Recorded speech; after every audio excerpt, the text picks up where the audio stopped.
This is the journey to One Africa. Thank you very much. Let's take our seats. Thank you very much.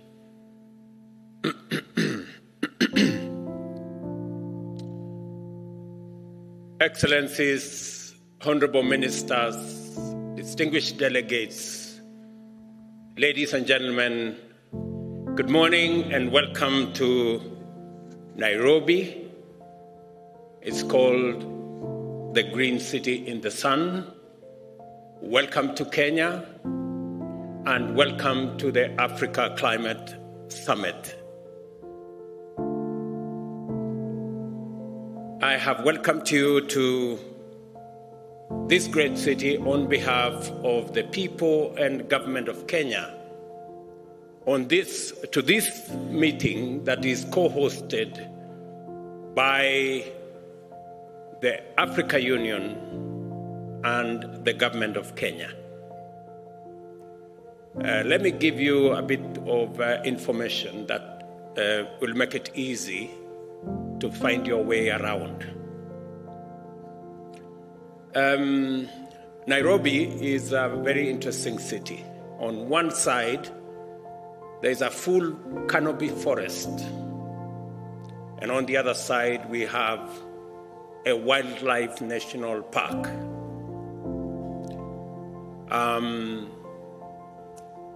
We keep the wildlife in the park because we have a fence. But sometimes, as nature would be, they break away from the fence. So while you are doing your morning walk,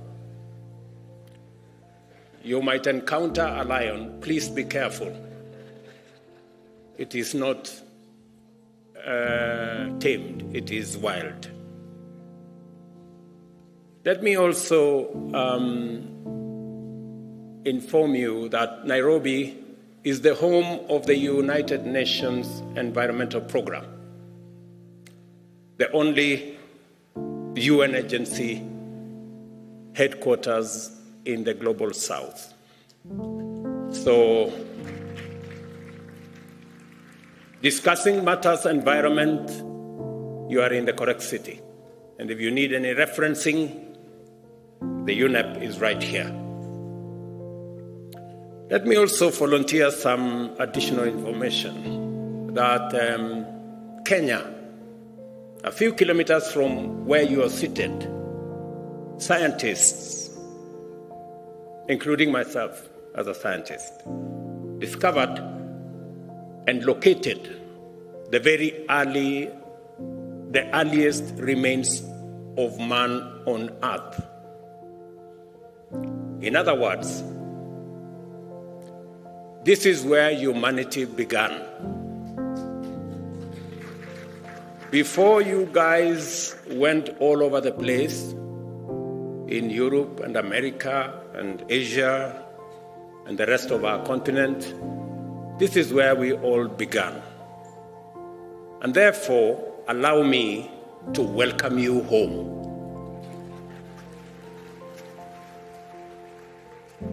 And in a few months, we are having a conversation as Kenyans. In a few months, we are seriously considering abolishing any visa requirement because it is unfair to ask anybody coming home for visa.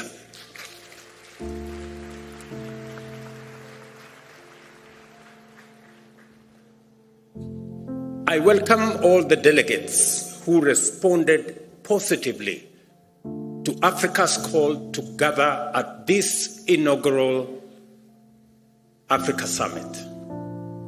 In order for us to imagine, design, and then build a future of prosperity for Africa and the world. You have just stepped into, You have not just stepped into a conference hall. You have entered the future. A future ripe with potential, driven by global partnerships committed to African prosperity, inclusive growth, and a livable planet for all of us. Clearly, therefore, this is no ordinary summit. We are not here just to talk about Africa or climate change in the usual way, which often accentuates our divisions. You all remember the North versus South, developed versus developing, polluters versus victims, and the whole of that conversation. And even within our own government, sometimes we have conversations around economic development, so badly needed for us to achieve stable and dignified livelihoods, and is often cast as a trade-off with environmental stewardship as if they are mutually exclusive, when in actual fact, they are positively reinforcing. Let me be clear, these conversations are necessary. Africa's carbon footprint remains small, but the human toll of climate change is disproportionately high. The urgency to address loss and damage and to configure appropriate financial mechanisms for resilience grows with each extreme weather event and each bout of climate-induced insecurity.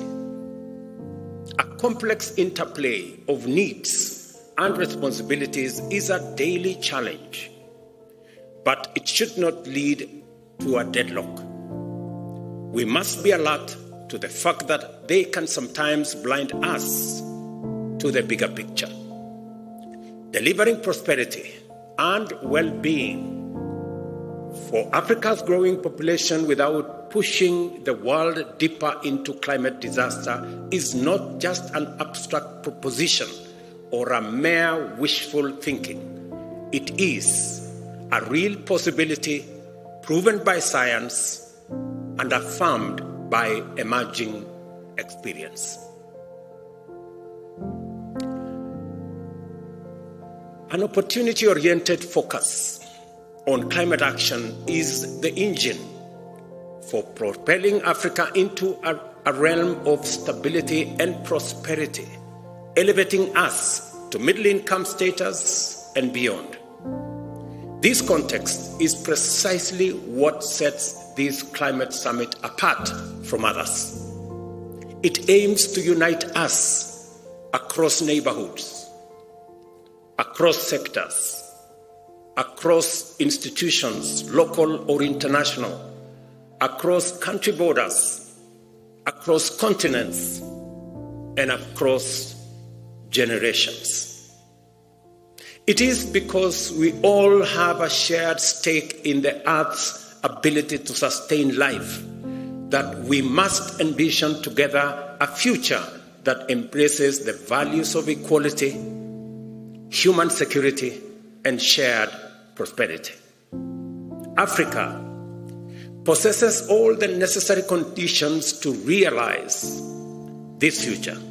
Our foremost asset is our young and growing young people and workforce, educated, skilled, and motivated to pursue industry, innovation, and enterprise. And we saw them here speak ably this morning. And I congratulate the young people who've been here for the last 3 days, and they have done a tremendous job in the Youth Summit.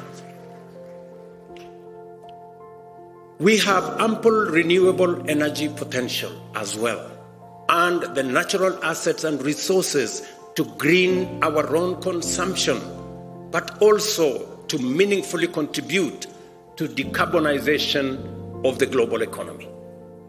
We must see in green growth not just a climate imperative, but also a fountain of multi-billion-dollar economic opportunities that Africa and the world is primed to capitalize. We are brought together by a clear understanding and deep concern about the inadequacy of our present means in terms of institutions and available finances to deal effectively with the magnitude of our collective threats and challenges. But we will not shy away from the difficult conversations and uncomfortable realities that must be addressed to achieve meaningful change. Policy, regulations, taxation, trade, and climate justice will all be scrutinized in national, regional, global contexts. Yet, the way we frame these discussions matters. I invite all of us to adopt opportunity lens as we navigate these complex dialogues. For a very long time, we have looked at this as a problem. It is time we flipped and looked at it from the other side. There are opportunities, immense opportunities as well. And that is why we are not here to catalog grievances and list problems. We are here to scrutinize ideas, assess perspectives, so that we can unlock solutions. The very format of this summit has been designed to facilitate such engagement. Over the next 3 days, be ready to be challenged in this dynamic ecosystem of dialogue and discovery. African and global leaders, innovation trailblazers, experts, investors, and captains of industry are here to explore the opportunities, tackle the barriers, and scale up solutions. While I cannot encapsulate the breadth and depth of all our program within my opening remarks, allow me to outline the overarching theme, which is the unparalleled opportunity that climate action represents for Africa. As you're aware, the climate conversation began 31 years ago in 1992 in Rio de Janeiro. But this is the first African summit 31 years later. When my colleagues agreed, in the Africa Union that is, agreed to my offer to host this climate summit, it was clear to me that this inaugural summit is going to be the stepping stone to the ultimate resolution of this challenge. The reason why possibly we haven't made much progress is because Africa had not consolidated and assembled its ideas and brought them to the table. I am confident that now going forward, we have all what it takes to create a win-win outcome out of this very intense conversation about climate change. This occasion summons us to contemplate the full range of possibilities that can be unleashed by directing investment and appropriate technology to actualize our continent's abundant resource endowments.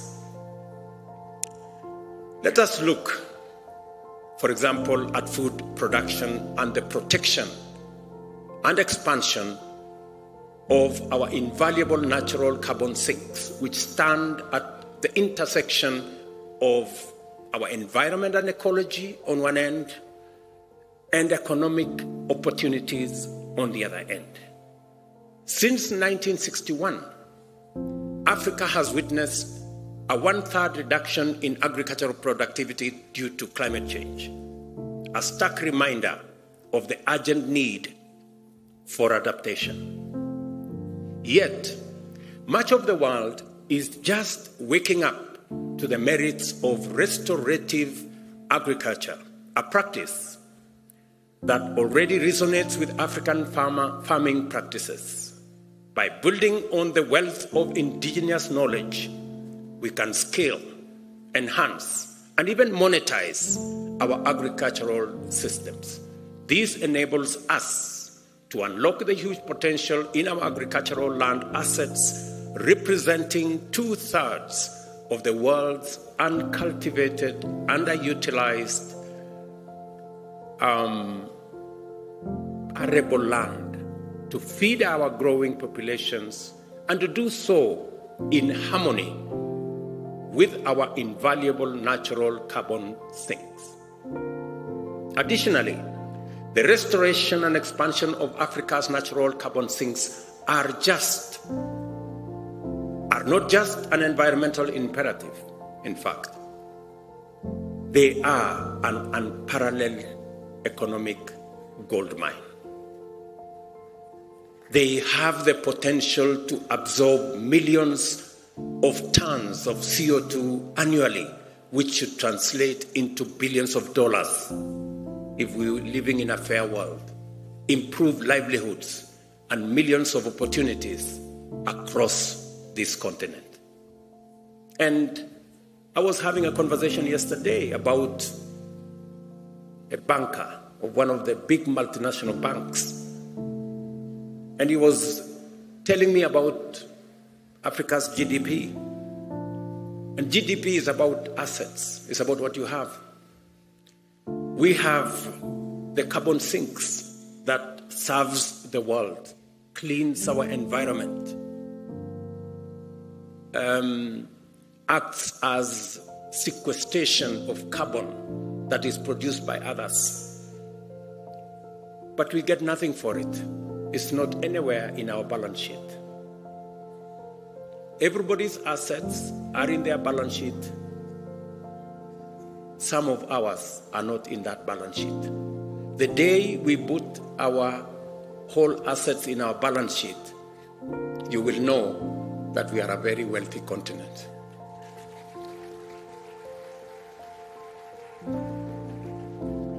And let me say, we do all that, but it doesn't count for much. But we do it anyway, because we love this world, because it's our home. And that is why the conversation of North versus South must come to an end. Who did what? It's not a conversation that we have the luxury to engage in. Because when the apocalypse happens, it will happen for all of us, for the entire humanity. Let me say this. We do this,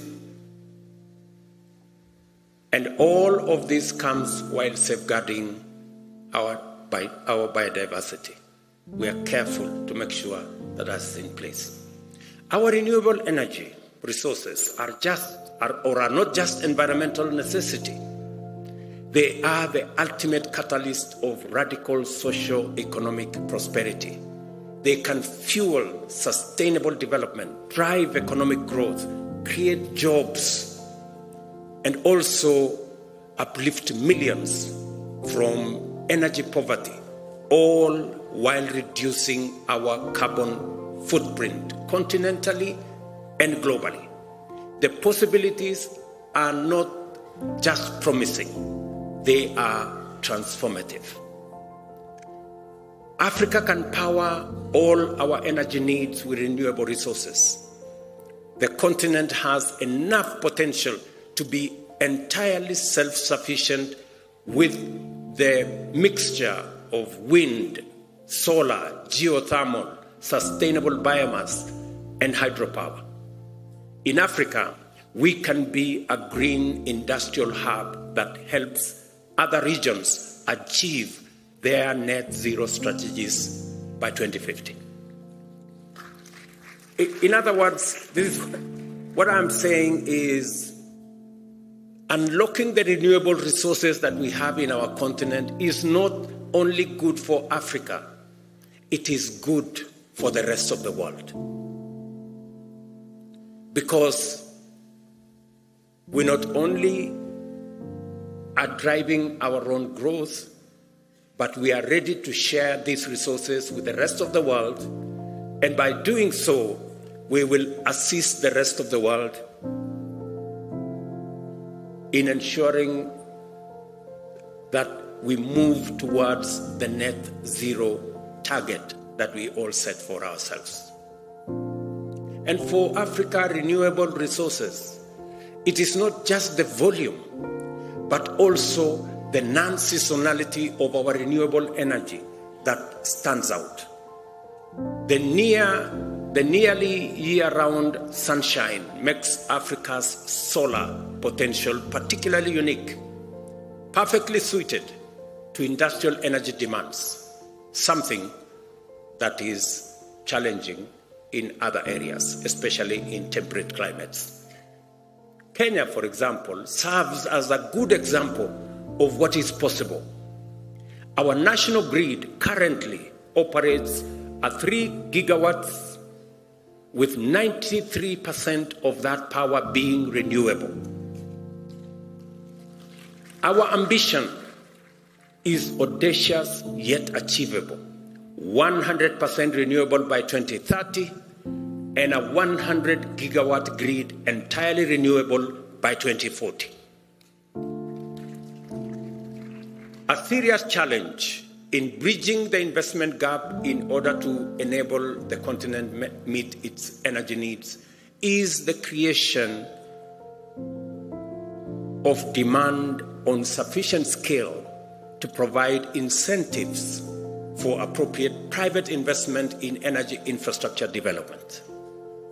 Industrial energy at scale is therefore necessary to anchor energy demand as a means of tackling the widespread energy poverty still prevalent across our continent.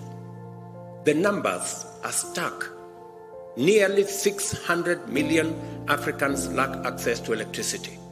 Another 150 million grapple with unreliable power. And almost 1 billion have no access to clean cooking energy. But the abundance of our renewable resources, the possibilities offered by new technologies, and opportunities created by new climate financing offers enormous possibilities for us. We have the capability to provide reliable and cost-effective energy access to all Africans by 2030. The green transformation of both production and consumption is not optional. It is an imperative. The global demand for such solution is already gaining momentum. Our strategic proximity to substantial reserves of metal and minerals necessary for the global energy transition makes Africa an attractive candidate to become a global hub in green industrial supply chain, from refining metals and minerals to constructing and assembling electric motor vehicles, batteries, and other components. Let me invite you to this unprecedented geo-economic opportunity for Africa. We are already key players in the extraction of these minerals, but much of the higher value addition, smelting, refining, assembly, and even the production of electric motor vehicles happens elsewhere. Let's put some numbers to add perspective to what I'm saying. By 2025, the mining of battery critical minerals, nickel, lithium, cobalt, is estimated to generate some $11 billion in value. If we take the next step and engage in value-added activities like refining, these minerals into industrial-grade metals, that value could quadruple to $50 billion. And if we consider the end-to-end value chain for electric vehicles, including the battery pack and all other components, the market value skyrockets to an astonishing $7 trillion. That is a trajectory. What today we are selling for $11 billion could be $7 trillion if we engage in the right trajectory. And that is what we are saying. And that is what Madam Josefa was saying. What these figures clearly demonstrate is that Africa can no longer afford a minimalist, short-termist, raw material-based approach. The time has come for us to break out of the shackles of low ambition. We must now begin to aim higher and strive for more and better outcomes. As we work towards capturing more economic value from these opportunities, we are not just building a resilient and prosperous continent.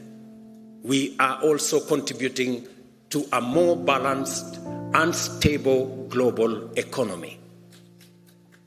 It is the only way, ladies and gentlemen, we are going to stop the migration using rickety boats from one continent to another. It is the way that we are going to stop the negativities. We need to balance our development, and we have the assets to do it, and we have the ambition to do it, and we want to do it together. Trillions of dollars globally are looking for green investment opportunities as the pressure to tackle climate change and crisis heightens. Africa holds the key to accelerating decarbonization of the global economy. It is a statement of fact. Africa holds the key to decarbonizing the global economy, whether it is industrialization, whether it's manufacturing. We are not just a continent rich in resources. We are a powerhouse of untapped potential, eager to engage and fairly compete in the global marketplace. Consider this. Every year, Africa needs to generate approximately 30 million jobs, new jobs for that matter, to accommodate its rapidly expanding workforce. These are not just numbers. They are not just statistics. These are 30 million opportunities to build our future. 30 million dreams that can be fulfilled through climate-proof avenues of growth, and 30 million steps towards shared prosperity. The examples I have shared with you are not mere statistics. They are pragmatic routes for Africa to not only participate in the global economy, but to excel and to grow. I accept that it is one thing to say what is possible, and entirely another to make it happen. For example, infrastructure is expensive.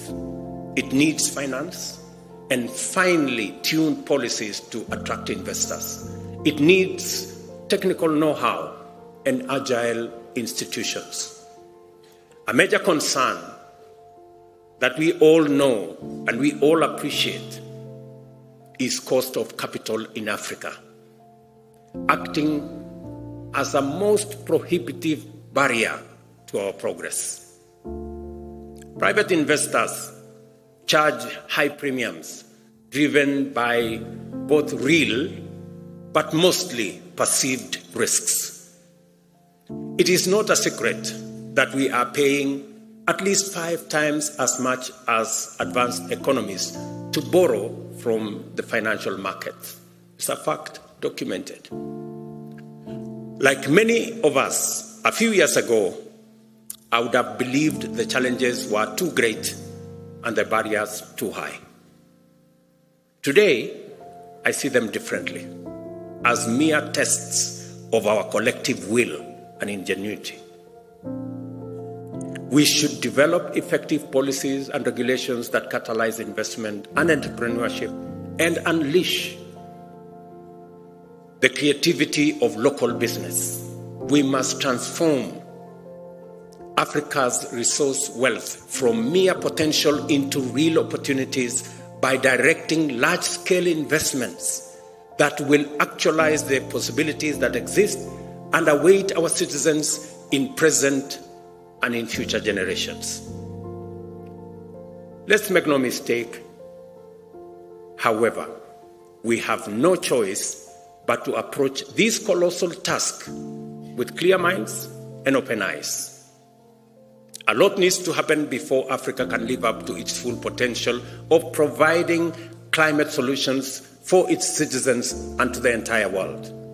Over the next few days, I have no doubt that African leaders seated here and our friends from elsewhere will be open, honest, and direct about what we can commit and bring to the table and the type of the collaborations we need from our global partners. My call to everyone present in this historic summit is for us to work together and converge our efforts on African priorities. I urge everyone to make a contribution to our generation's unprecedented and highly consequential endeavor to catalyze climate action in a spirit of candor, collaboration, and courage. Let us imagine a pathway for different financial structures that can deliver on Africa's goals. Let us commit to invest in viable solutions presented by renewable energy, green industrialization, climate-smart agriculture, and nature conservation.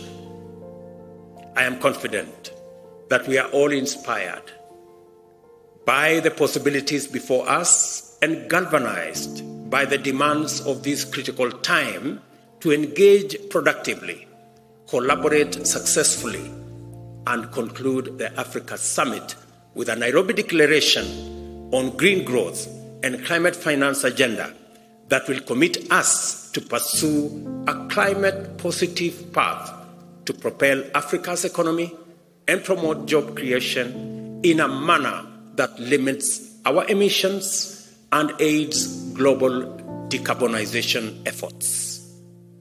Excellencies, ladies and gentlemen, friends, this summit is a moment to imagine a bold and radically affirmative African future.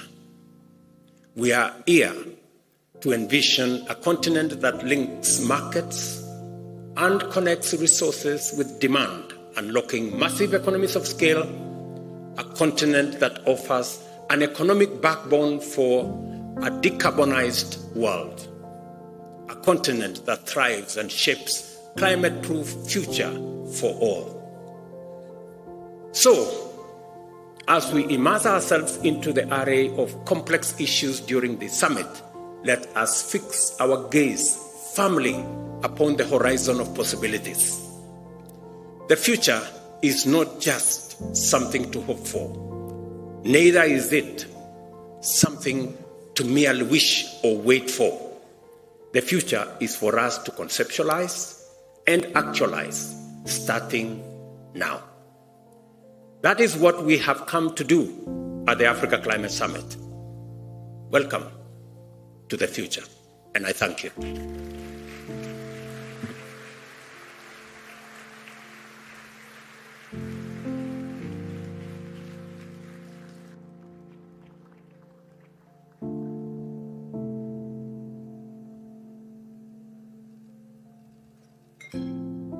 One more round of applause to all the speakers who have spoken so.